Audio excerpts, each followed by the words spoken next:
নমস্কার বন্ধুরা, কেমন আছেন সবাই? আমি মধুমিতা। ওয়েলকাম টু দেশি ডিশেস।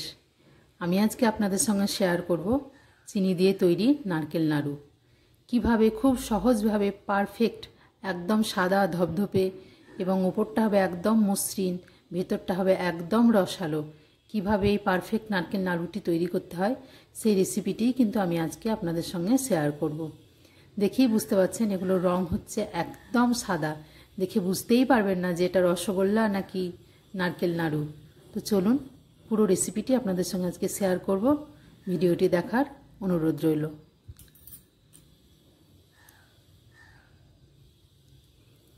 এখানে আমি নিয়ে নিয়েছি কোরানো নারকেল। এখানে আমি একটা কাঁচের বাটিতে মেপে 2 বাটি নারকেল কোরানো নেব। এই বাটির মেপে আমি আজকে সব মেজারমেন্ট কিন্তু আপনাদের দেখাবো।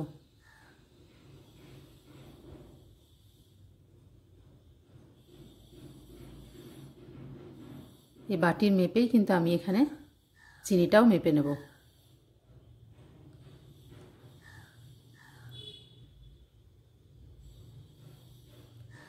চেষ্টা করবেন চিনিটা যেন একদম ফ্রেশ এবং খুব ভালো মানের হয়, তাহলে কিন্তু এর রঙটা একদম সাদা আসবে।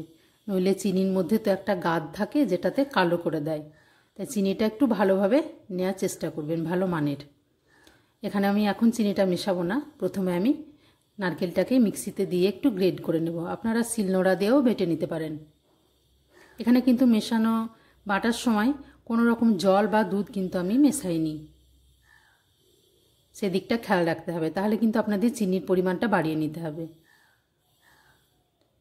আমার মিক্সিতে পেস্ট হয়ে গেছে, 2 বারে করে নিয়েছি। এবার দিয়ে দিলাম যে 1 বাটি চিনিটা আমি মেপে রেখেছিলাম সেটা।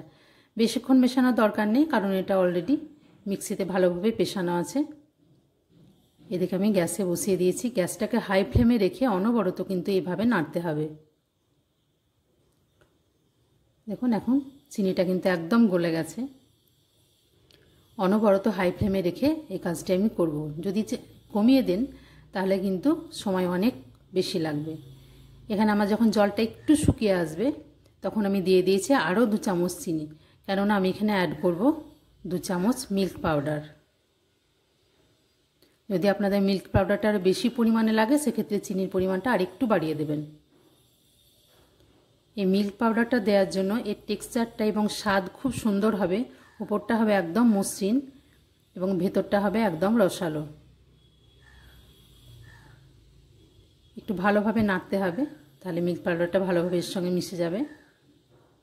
এখানে দিয়ে দিলাম স্বাদটাকে আরও 10 গুণ বাড়িয়ে তুলবে কিন্তু এলাচ গুঁড়ো। একটু সামান্য চিনি দিয়ে আমি গুঁড়িয়ে নিয়েছি। আপনারা যদি কর্পূরের গন্ধটা পছন্দ করেন তাহলে এলাচের জায়গায় কিন্তু কর্পূরও দিতে পারেন। ভালোভাবে নাড়তে থাকতে হবে অনবরত। নাড়াটা বন্ধ করে দিলে কিন্তু তলাটা লাল হয়ে লেগে যাবে, সেক্ষেত্রে রঙটা একদম বদলে যাবে। এভাবে নাড়তে নাড়তে যখন একদম আঠা হয়ে আসবে, জলটা সম্পূর্ণ শুকিয়ে যাবে, তখন কিন্তু গ্যাসটা অফ করে দিব। এদিকে আমি চলে এসেছি এখানে। এটা কিন্তু ঠান্ডা হতে দিলে হবে না, গরম অবস্থাতেই বানিয়ে নিতে হবে। হাতে একটু ঘি দিয়ে দিতে হবে।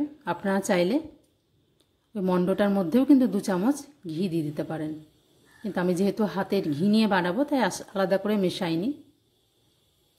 খুব সহজেই, কোনো রকম কষ্ট করতে হবে না, হাতে একটু গোল করে ঘুরিয়ে নিলেই কিন্তু এটা একদম বাঁধানো হয়ে যাবে। এটা দেখেই বুঝতে হবে যে আপনার পাকটা কিন্তু একদম সুন্দর হয়েছে।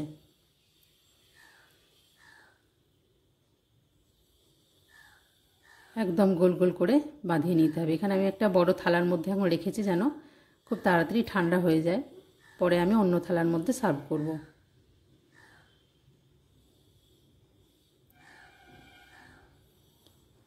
খুব চটপট এভাবে কিন্তু ঘুরিয়ে ঘুরিয়ে একটু সাইজটা আপনারা নিজেদের মতো করে নেবেন, ছোট বড়, কিন্তু গোল গোল করলে দেখতে খুব ভালো লাগে। আমার এই রেসিপিটি ভালো লাগলে অবশ্যই আমার চ্যানেলটিকে সাবস্ক্রাইব করবেন, লাইক শেয়ার কমেন্ট করবেন। যে কোনো কমেন্ট, আমি কিন্তু সবার কমেন্টের রিপ্লাই দিই। কমেন্ট করে জানাবেন যে আপনাদের রেসিপিটি কেমন লাগলো এবং বেল বাটনটি প্রেস করে আমার পাশে থাকবেন। দেখুন একদম সুন্দর পারফেক্ট কিন্তু নাড়ু তৈরি হয়ে গেছে। আপনারা এই পদ্ধতিতে